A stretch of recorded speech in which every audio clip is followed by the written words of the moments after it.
Welcome to the Power of One. Today we are going to have a two-part series and we're going to speak about a topic that may be triggering to some, but it's a very serious issue that we are going to discuss today. And that is victimizations that happen at borders. And we're going to be speaking to Rosie. Welcome to the show, Rosie. Thank you for having me. It's a pleasure to join you today. Rosie, being in victim services for many years, I never stopped to think about what actually can occur to someone at the border. So I did a little bit of research and I found that there are many things that take place at a border, which is political instability can take place. It could be a major factor, organized crime, exploitation of immigrants, human trafficking, smuggling, lack of protection, a high death toll, kidnapping, murder, displacement, and also the presence of gangs. So we will touch on some of these topics today. But tell the viewers a little bit about you and the work that you do. Of course. So, to give you a little bit of context behind the work that I've done victim services for 25 years already. And in a border community down in South Texas, border to Mexico and Texas. In the biggest city there is called McAllen, and it's been the epicenter of a migration crisis for years now. But people don't really understand the migration crisis other than what, it's being televised nationally. But it affects in many ways for the community at large, like for the people that live there, that reside in those areas. It has been a very drastic change for us, in that even on population growth, because, we're now at 1 million in population in our county, Hidalgo County. And predominantly our county had been Hispanic for, ages. Mexican Americans, about 90% of them were Mexican American. And now with the influx of migration, we're getting people from all over the world. So that's the Mhm. biggest misconception that people have from the border, is that the migration crisis is being caused by Mexicans or Mexican origin persons that are crossing the border, and that is not true. We've had a huge influx of people from Venezuela, Colombia, most Brazil, China, and with the recent war, Ukrainians and Russians and people from the Middle East. So anytime there's displacement around the world, people make it to the borders in the United States, and this is not the only border that's being impacted by this. This is unique to all the border international entries of the United States that are seeing this migration of persons that are coming for different reasons. So the second misconception is that people think that this migration crisis is people jumping in the river and crossing the river. And Mhm. it's not, that's not the way that the persons are coming in. They're actually coming in as asylum seekers, and they're lining up in the international bridge. I mean, you can Google any international bridge. There's a ton of videos of thousands of people standing in line waiting to come in to ask for asylum. And so they're walking the bridge and talking to immigration officers, customs enforcement, and turning themselves in and asking for asylum, because under the asylum law, you can go to any country and request asylum if you're fleeing from war, from there's different things. The major one is war, and also political retaliation, and some people that are transgender or that are fleeing because of persecution, because of religious beliefs or sexual orientation, and even family violence. There's laws that protect family violence victims that can come in and seek asylum. It doesn't matter from what country of origin you are, as long as you have proof that you're fleeing for that reason. So all these people that are crossing the border are coming for various reasons, but they're all coming to seek safety and security. However, before they get to us, they have to cross through Mexico, and it's not a secret that Mexico has been in a drug war for years. You know, there's been a lot of instability because of this drug war in Mexico, and that's, you know, causing a lot of issues for those migrants crossing through Mexico to make it to the US. So a lot of the times, by the time they cross to the US, they've already been victimized multiple ways before even making it to the US. So that's one issue that we see, the multiple forms of victimization that these people go through before they cross. And then unfortunately, when they do cross the border, they get held by the cartels, debt bondage. That's what it is. They call it debt bondage. So what they're doing is the cartels are charging people to cross over, you know, thousands of dollars, you know, anywhere from 10,000 to 20,000. And if they're not able to pay for that debt, once they get crossed over to the US, they get exploited and labor or sex trafficked to pay off that debt. And so Wait, that's back something that that up we for me. see. So who are they paying? The cartel members run the border.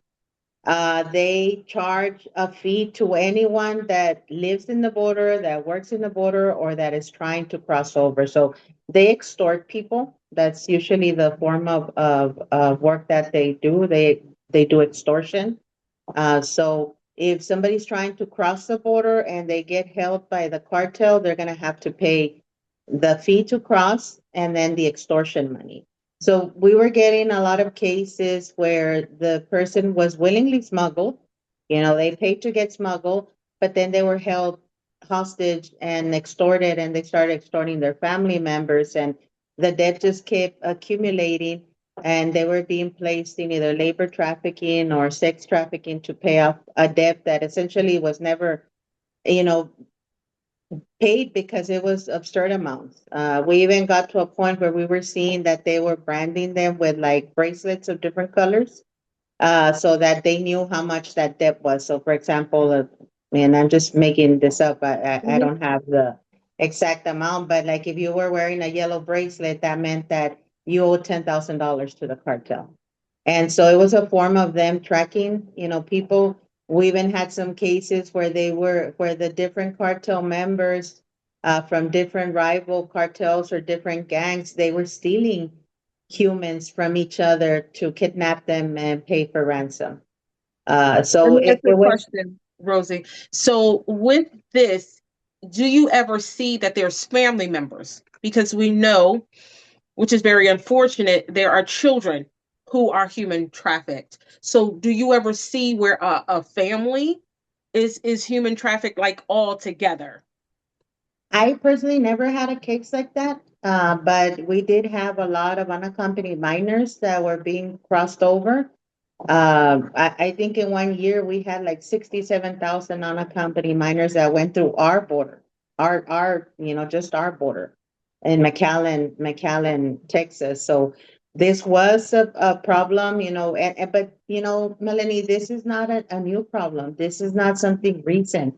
It's been recent in the news for the past years, but we've actually been dealing with this for a long time.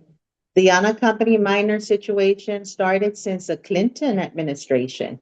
During Clinton administration, he created the Office of Refugee and Resettlement because we had a lot of unaccompanied minors that were coming into our borders at that time. And so in our area, we started seeing a whole bunch of shelters where they shelter these kids that are crossing the border unaccompanied. And these kids don't have anybody. They don't have parents. They don't have family members. They're literally walking from, you know, many countries to make it to the border by themselves, and it's all ages. Like we were seeing little kids that were, you know, 2, 3 year old, 4 year olds, 5 year olds, all the way to teenagers. So it wasn't just like an age group. And a lot of them were coming with notes from families where, you know, they were sending their kids to hopefully make it to the US because of war or, you know, something that was happening in those countries. Famine, hunger. I mean, there's been a lot of displacement from many countries. And so during the Clinton administration, they started this Office of Refugee and Resettlement to help those kids resettle in the U.S., get them reunified with any family member that they had here in the United States. And for the ones that they couldn't find any family members, they stayed in those shelters for years until they aged out of the system. And so this is not something new. And then during the Bush administration, we started seeing entire family units crossing over. And I don't know if you remember in the news at that time that they started to use the military bases to house them because we didn't have enough shelter. You have to understand that, in our region, for example, we have one homeless shelter for a population of 1 million, one homeless shelter, one domestic violence shelter, and then we have a shelter that was created a few years ago for refugees. So there is no way that we had the infrastructure to be able to house so many people coming in. It was having to utilize local resources because we were not getting the federal assistance to help these people, and having to figure out as a state what we were going to do to move people further north because they couldn't stay there with us. There was no infrastructure to keep them there. There was not enough housing. As it is, there's not even enough housing for the people that currently live in that area. And so it created a lot of external factors, dealing with this migration crisis. Plus, on top of that, the regular things that happen in our daily lives, like crime and organized crime, like you mentioned, because we are in a border. That's very very common to see organized criminal activity in border areas because of the crossing of drugs. And it just created a lot of issues locally that had to be addressed. What does it look like at the border?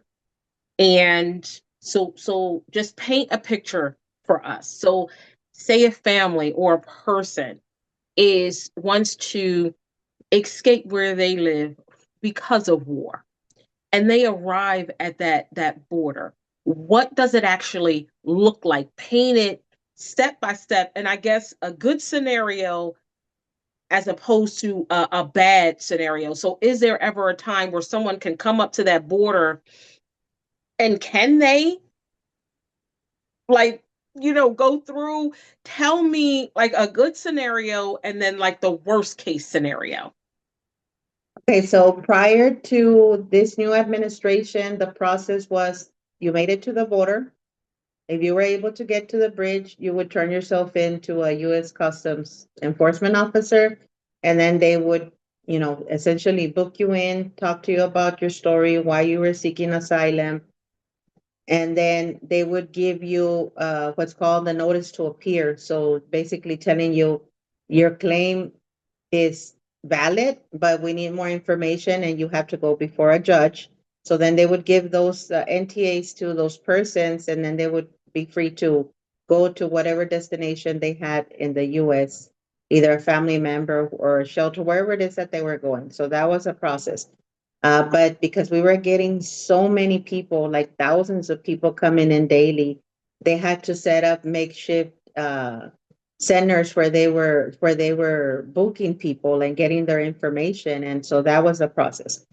Now with this new administration, they have a phone app that they need to use. So the person makes it to the border, and they have to get an appointment in that phone app. And if they don't have that appointment, they can't go turn themselves in anymore. So they have to wait for that appointment. So what's happening now is that people are having to stay longer in Mexico to be able to get an appointment to talk to a customs enforcement officer to show their claim for asylum. And so Mexico has created some shelters around the area where those migrants can stay, or the refugees can stay. But there's refugees from all over the world. There's language barriers, there's even food barriers. I've heard of people that are complaining because they're not used to eating certain types of foods, and their ethnic food is not available. Uh, there's religious conflict as well. That people are coming with different backgrounds, in different religions, and Mexico is predominantly Catholic or Christian, so that's been an issue as well. And also we've seen a different demographic of population because people are staying there longer in the border. They're marrying to either Mexican men or Mexican women, and they're creating a whole new race, a whole new demographic down in the border that we hadn't seen, before this migration crisis. So it's changing the way that people live in Mexico and in the US border. Okay, so I'm sorry, I have a lot of questions. So people are actually living at the border, like Yes. like you and I are living, and Mhm. they're having children, but they're Mhm. actually staying at the border. And it sounds like to me there are people like yourself who provide services at the border. Am I right? Yeah, there's a lot of organizations that are providing services to refugees at the border because we know that they're stuck there. There's some that don't even qualify for asylum. Like there's some countries that are barred from asylum in the U.S., so those have to stay there in Mexico, and they're marrying Mexican women or men to get Mexican nationality, right? Because they don't want to go back to their country, so they're going to stay there in Mexico to live and start a new life and forming new families and having children because there's no way that they can cross as asylum seekers. And so that category of migrants that do not qualify for asylum, those are the ones that the cartels target because they know that the only way they can cross to the US is through the river, being smuggled by the cartels. So we have two groups of migrants: the migrants that come in through the bridge seeking asylum, turning themselves in to customs, and then the other group that are not eligible for asylum for many reasons, like there's different reasons that they don't qualify for asylum and are being smuggled through the rivers by the cartels. How long can someone stay at the border, or how long have you known someone or family to actually stay at the border? We have families there that stay there for years. We actually have, and I don't know if you researched this, but we have a lot of Haitians stuck in the border, and Haitians that came from Haiti because of the earthquake that they had. Remember, there was a very bad earthquake that almost wiped out their entire country. Yes. So during that earthquake, we had a lot of Haitians that migrated to the U.S. border, but they don't qualify for asylum. And so they've been stuck in the border for years and they're actually living there. They live there. They have, makeshift campsites. They live along the river. And they're all over Mexico, not just there in our border. There's Haitians all over Mexico that migrated after the earthquake. Now, you spoke about food, if I'm not mistaken. How do they Yeah. get food? How do they get clothing? In those organizations, then mostly religious organizations, like down there, Catholic Charities is huge. That's one of our biggest charity organization that's helping the migration crisis.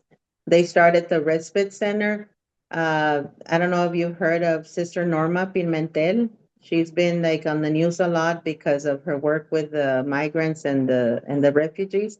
But she's one that has been working in the border for years, trying to help people that are coming in this migration situation. And they provide food, they have shelters, they have, beds, clothing, showers. And these shelters look like camps, like they're makeshift camps. They have tents, they have, it's not anything fancy. It's not, like they're going to go to a Salvation Army. They're literally out there and sleeping in tents and, eating whatever is brought to them. And a lot of them are working in Mexico too. I know that the the government in Mexico has done a lot of social services as well to help those people integrate be able to work there. So they're giving them work permits, and because they know that it's taking them months to be able to get an appointment to get to that asylum appointment. So it's been a bilateral thing, helping, and people from the U.S. cross to Mexico to take donations and food and whatever they need, water. But it's never enough. People keep coming. It's not gonna stop. There's still a lot of people coming, and they're just waiting for appointments. It's gone a little slower because people are not crossing in huge numbers because now they're required to have that appointment. But the people are still coming to the border. It's just taking them longer to cross over. Wow, that's amazing. I never knew any of this was taking place at the border. And we So see people from all over the world. Like I said, when Ukraine-Russia war started, we started getting a lot of Russians and Ukrainians. And I mean, the language barrier is huge because we predominantly speak Spanish and English down here. Like we don't have any other languages. So language barrier has been a big issue. They've been asking for people, that can come in and help with translations that speak other languages. We have some people from Asia as well, from China, that come in that speak Mandarin. Like we have a lot of language barriers that have been created in order to be able to communicate with people that don't speak English or Spanish. mm, okay. And I can imagine that that is a major issue in itself. It is, especially like when you're dealing with crime victims, because we need to get statements from them. We need to make sure that they, tell us everything that happened. But if they cannot articulate in English or Spanish, then we have to seek interpreters. So we've been working with the University of Texas, with their language instructors, and then also with the FBI, and basically funneling them through the forensic unit at the hospital because the hospital is required to have interpreters or translators using translation lines, Google translation, you name it. We've had to, resort to a whole bunch of things to be able to communicate. And that's something that I guess we take for granted because we're so used to people, speaking English or Spanish that we never assumed that we were going to need someone to speak another language until we were faced with this situation. And even Spanish, because we get a lot of people from different parts of Latin America that speak other contexts of Spanish. We speak Tex-Mex, Spanglish, and we're getting people from Peru, from Venezuela, from Colombia, from Brazil, from other areas in Latin America that have a different Spanish dialect than we do. I never knew there were different types of Spanish. That's amazing. So, Rosie, I want to thank you so much for part one.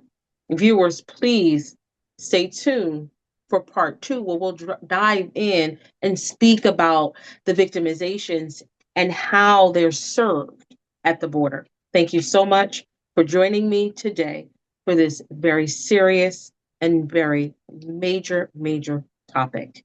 Peace and love.